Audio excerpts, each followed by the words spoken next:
Welcome to Silicon Valley Asian Business Talk. So my name is Melvin, and I run a startup that focuses on helping founders to operate their companies. So essentially, we serve as an operations manager to take care of all the compliance, their financial operations like accounting and bookkeeping, as well as the people operations like payroll, recruiting. The goal is to essentially simplify the process of running a company for the founder so that they can save time, keep their focus on the really strategic aspect, and leave all the operational work to our platform. So we built a business in Singapore, and we're now in the US. So the company in Singapore is called Starboard, but the product we're going to launch in the US, or we're in the process of launching with some early customers already, is called Stellar. Discussion topic: advices for people who want to try startup ventures.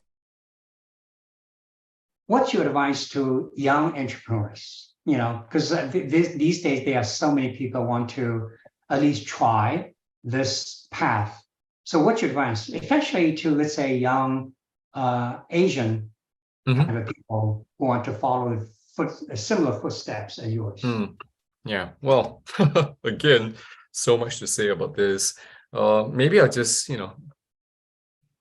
share some stuff that may be less shared, and that is maybe ask yourself why not to do it, right?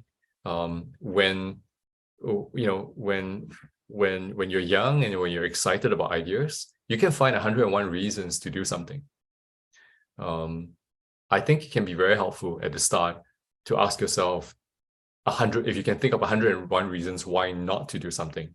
And if after thinking through all those reasons why you shouldn't do it, you still want to do it, then you could do it, right? I like ideas. I have at any one point in time, like 10, 20 different business ideas that I want to work on, right? But before I allow myself to work on something, I now ask myself, or I now force myself to think of all the reasons why it's a bad idea.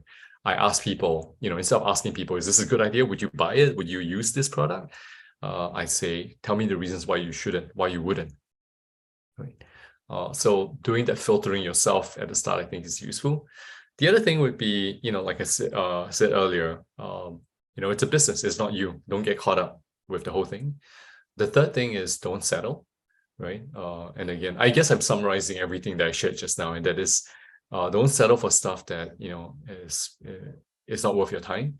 Don't settle for people whom you think can do the job, but don't match, are not a good match for you in terms of the values. Yeah. What else? So many things I can say. Don't try to do everything yourself, right? And I'd say just surround yourself with people who can relate to you, and who can share their experiences, right? Like exactly what you're doing. You're the reason why you're doing this, instead of just simply, because we don't like content, we don't like examples and life stories of people who've built billion-dollar businesses, right? Why are you looking for breadth of founders who are building, who are still in their stages of building their business and the early stage of building new businesses? Because you want, people need to relate. People need to know that I'm not alone.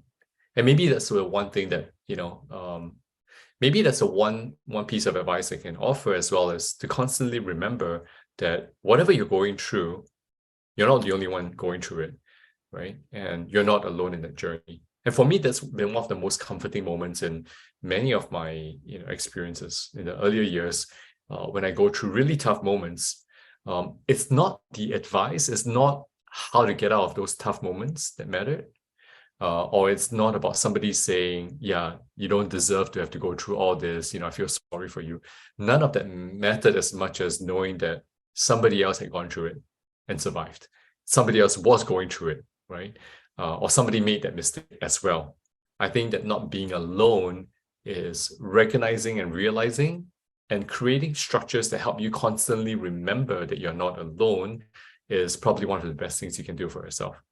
And so there are organizations, I'm part of several groups, and there are many people who organize groups of founders or entrepreneurs who come together to, just share in each other's journey, right? Support groups. Thank you for watching.